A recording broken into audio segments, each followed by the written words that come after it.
안녕하세요. 한국공론포럼 박태순입니다. 삶을 위한 권력 만들기, 오늘부터 드디어 제3부 삶을 위한 권력 만들기 강의를 시작하겠습니다. 오늘부터 3회에 걸쳐 가지고는 삶을 위한 권력이 필요한 이유라고 하는 주제를 가지고 공부를 하도록 하겠습니다. 오늘은 그 첫 번째 시간, 협력이 절박한 시대라는 주제를 가지고 말씀을 드리도록 하겠습니다. 네, 질문을 좀 드릴게요. 우리 사회가 직면한 현실에 대해서 말씀을 좀 해주시겠어요? 네, 대한민국을 많은 사람들이 산업화와 민주화에 성공한 나라, 제3세계 국가 중에서 유일하게 선진국이 된 나라, 이렇게 표현을 합니다. 그런데 정작 한국인들의 삶의 질을 국제적으로 비교하면 그렇게 좋은 것만 있는 것은 아닙니다. 한국인의 삶의 만족도를 살펴보면 OECD 38개국 중에서 33위로 하위권에 머물고 있습니다. 교육 수준과 건강 지표는 우수한 편이지만 사회적 유대나 환경적인 질, 주관적 만족도는 굉장히 낮은 상황입니다. 한국인의 삶의 질이 낮은 주요 요인을 살펴보면 첫 번째는 경제적 요인입니다. 소득 불평등이 심화되고 노인 빈곤율이 세계 1위잖아요. 노인층의 삶이 좋지 않습니다. 높은 주거비 부담과 자산 격차로 인해서 경제적 스트레스가 굉장히 큰 상태라고 볼 수가 있습니다. 두 번째는 노동환경과 일상의 삶과 균형에 관련된 문제입니다. 연간 노동시간이 OECD 상위권이죠. 주당 50시간 이상 근무하는 비중이 굉장히 높은 수준이고요. 일과 삶의 균형이 빈약합니다. 여가시간이 OECD 평균보다 짧고 업무 스트레스가 굉장히 큰 편으로 나와 있고요. 휴가 사용률도 굉장히 저조한 편이고 경쟁적인 기업 문화로 인해서 정신적인 부담이 굉장히 큰 상태다, 이렇게 말씀을 드릴 수가 있습니다. 그런가 하면 세 번째로 사회적 유대와 공동체 약화 문제입니다. 사회적 고립감이 굉장히 심각한 상태이죠. 곤란할 때 의지할 사람이 없다는 응답이 굉장히 높습니다. OECD 4위 정도가 되니까요.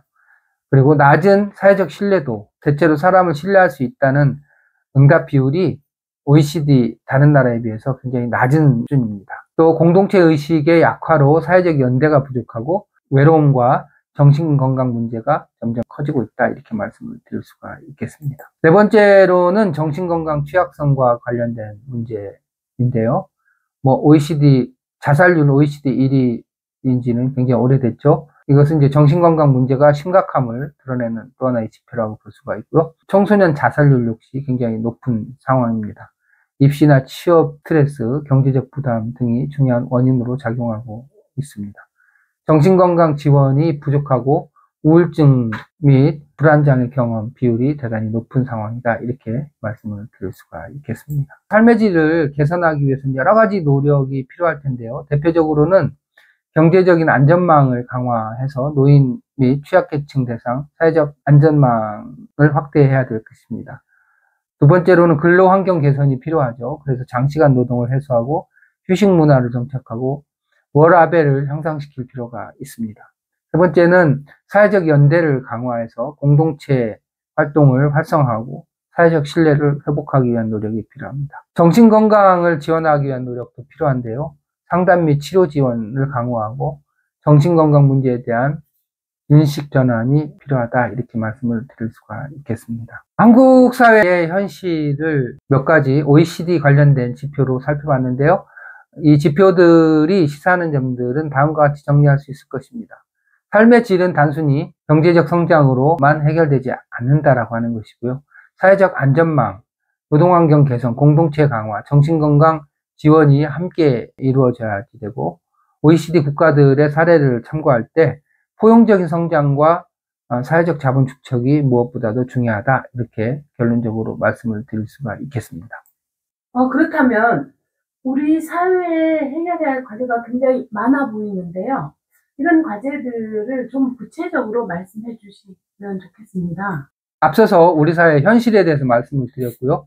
우리 사회가 해결해야 될 과제들을 정리해 보았습니다. 그게 세 가지로 정리를 할 수 있는데요. 과거로부터 현재까지 쭉 이어져 온 오래된 과제들, 문제들이 있죠. 그런가 하면 우리가 현재 직면한 문제들이 있고 또 매일매일 새롭게 등장하는 문제들이 있을 것입니다. 과거로부터 쭉 이어져 온 과제들, 핵심적인 과제들은 소득 불평등, 교육비 부담, 성별 임금 차이, 역사 외교적 갈등, 수도권 집중, 남북 대립과 갈등, 뭐 이렇게 이런 문제들은 옛날부터 뭐 지역 갈등까지 포함해서 쭉 오래전부터 있어왔던 문제들이잖아요. 그런가 하면 이제 우리가 지금 현재 직면해 있는 문제들, 낮은 출생률과 고령화, 청소년 실업과 직업 불안, 높은 주택 가격, 낡은 기업 문화, 갑질 문화라고 할 수 있죠. 스트레스, 높은 자살률, 정치적 극단화, 이런 문제들을 가지고 우리가 지금 고민하고 있잖아요. 그런가 하면은 지금 시작되거나 가까운 미래에 다가올 문제들 역시도 적지 않습니다. AI 및 자동화에 따른 영향, 지난 시간에 공부했었죠. 기후위기 및 환경 문제에 관한 거, 정치적 양극화와 사회 분열에 관한 문제, 성장 둔화와 국제 경쟁력 감소에 따른 문제, 지정학적 리스크에 관련된 문제, 이렇게 다양한 문제들이 또 우리를 마치 기다리고 있는 것처럼 다가오고 있습니다. 이런 과거로부터 물려받은 문제, 또 우리가 직면한 문제, 또 가까운 장래에 다가올 문제들을 해결하기 위해서는 우리가 어떤 지혜와 노력이 필요한가 라고 하는 것이 매우 중차대한 상황에 놓여 있다, 이렇게 말씀드릴 수가 있겠습니다. 그렇다면 우리의 현실과 직면한 과제를 해결하기 위해서 박사님은 특별히 협력이 불가피하다라고 말씀하시는데요. 그 이유에 대해서 말씀해 주시기 바랍니다. 앞서서 우리 현실에 대해서 말씀을 드렸고, 또 우리가 직면한 다양한 과제, 풀어가야 될 다양한 과제에 대해서 말씀을 드렸습니다. 그런데 이제 이전에 6, 70년대를 생각을 해보면, 그때는 이 모든 문제를 누가 해결했나요? 국가가 해결해 왔잖아요. 국가가 지도력을 가지고 국가가 자원을 배분하면서 문제를 해결해 왔고, 국민들이 열심히 노동을 하고 국가의 요구를 수용하면서 발전해 왔다고 볼 수가 있습니다. 그렇지만 우리가 우리의 현실과 과제에서 살펴본 것처럼 우리의 현실과 과제의 내용으로 보면 이제는 국가나 시민사회나 기업, 어느 일방이 이런 문제를 해결할 수 없는 상황에 들어섰다, 이렇게 말씀을 드릴 수가 있습니다. 따라서 국가와 시장과 시민사회가 서로 협력적인 노력을 하지 않고는 우리가 직면한 문제를 어느 일방의 노력만으로는 해결이 불가능한 시대에 접어들었다, 이렇게 말씀을 드릴 수가 있겠습니다. 그 내용을 몇 가지 차원에서 좀 살펴보도록 할게요. 협력이 불가피한 첫 번째 이유는 문제 자체의 복잡성 때문입니다. 기후변화든 경제 양극화든 인구 고령화든 이거는 한두 가지의 요인으로 이루어지지 않고 다양한 요인들이 서로 얽히고 설켜 있는 것이죠. 또한 그 문제로 인해서 복합적인 사회 문제가 발생하고 있습니다. 따라서 정부 독단으로는 해결할 수 없고 시민사회, 기업과의 공동노력이 불가피하다, 이렇게 말씀을 드릴 수가 있는 것이죠. 두 번째는 국가의 역량과 기능이 변화됐다라고 하는 것입니다. 이게 굉장히 중요한데요. 이전에는 국가가 국내 문제에 있어서는 국가가 모든 문제에 이니셔티브, 주도권을 갖고 역량을 발휘할 수 있었죠. 그렇지만 소위 말하는 신자유주의 세계화 이후에 국가의 기능, 역량이라고 하는 것은 상당히 상대화되기 시작했습니다.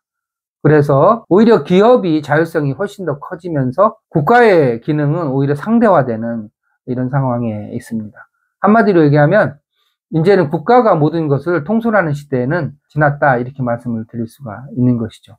정부의 정책 집행 기능이 상대적으로 약화되면서 국가에 의한 공공 서비스 제공조차도 시민사회와 민간의 역할과 협력이 대단히 중요해졌다, 이렇게 말씀을 드릴 수가 있겠습니다. 그런가 하면 시민사회 역시도 굉장히 많이 변화됐죠. 이전에는 정책의 수용자로서의 역할이 중심이었다면 이제는 소위 말하는 디지털 정보화 시대, 생성형 AI 시대를 맞으면서 시민사회 자체가 상당한 정도의 자율성을 확보하고 있잖아요. 정보를 생산하고 유통할 수 있는 역량을 갖게 되었고요.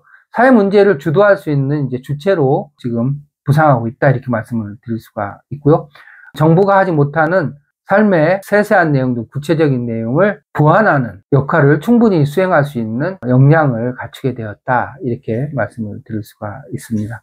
따라서 시민사회는 더 이상 단순히 요구하는 집단이 아니라 국가나 행정과 적극적인 정책 파트너십을 형성할 수 있을 정도의 역량을 갖게 되었다. 이렇게 정리해서 말씀을 드릴 수가 있겠습니다.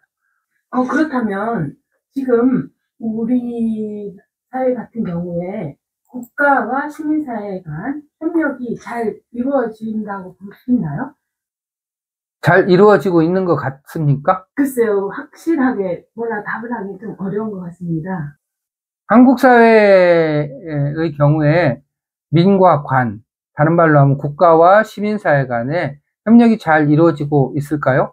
이걸 이제 국제적인 비교를 해보면 많은 부분을 알 수가 있는데요. 우선 민과 관이 서로 협력하는 데 있어서 핵심적인 요소들이 있습니다.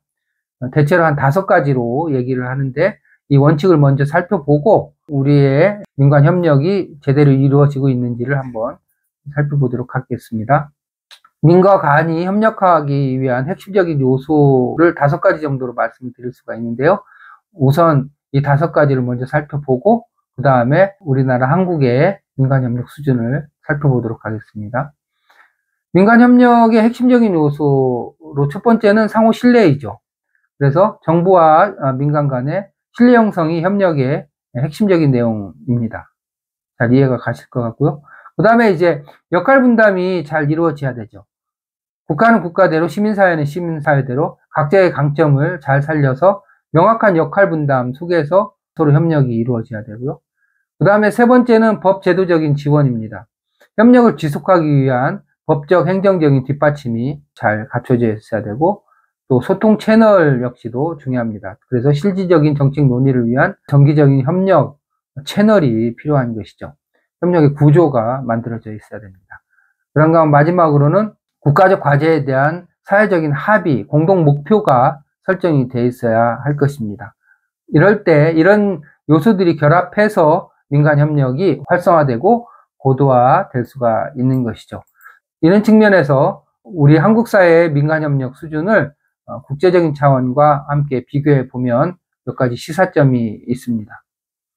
첫 번째는 OECD 신뢰도 조사를 보면 한국 정부의 신뢰도는 48.8%로 그냥 평균 수준에 머물고 있습니다.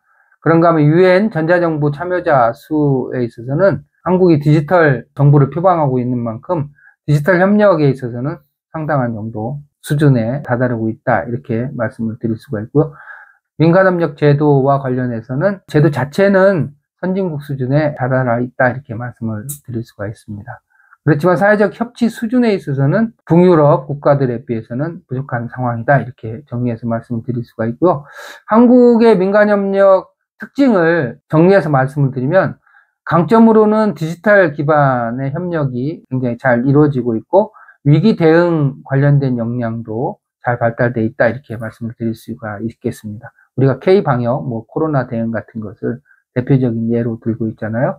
그렇지만 이제 제도화된 신뢰가 부족하고 정책 협의 과정에서 시민사회 영향력이 여전히 미흡하다, 이렇게 말씀을 드릴 수가 있겠습니다. 즉, 한국은 하드웨어적인 측면에서는 상당한 진전을 이루었지만 실제로 협력의 구체적인 내용과 신뢰 정도는 상대적으로 낮은 상황이다, 이렇게 정리해서 말씀을 드릴 수가 있겠습니다. 자, 오늘 이렇게 해서 우리가 권력 만들기 배경으로 협력이 절박한 시대라고 하는 주제를 가지고 함께 공부해 봤습니다. 오늘 강의가 유익하셨다면 구독과 좋아요 부탁드립니다. 감사합니다.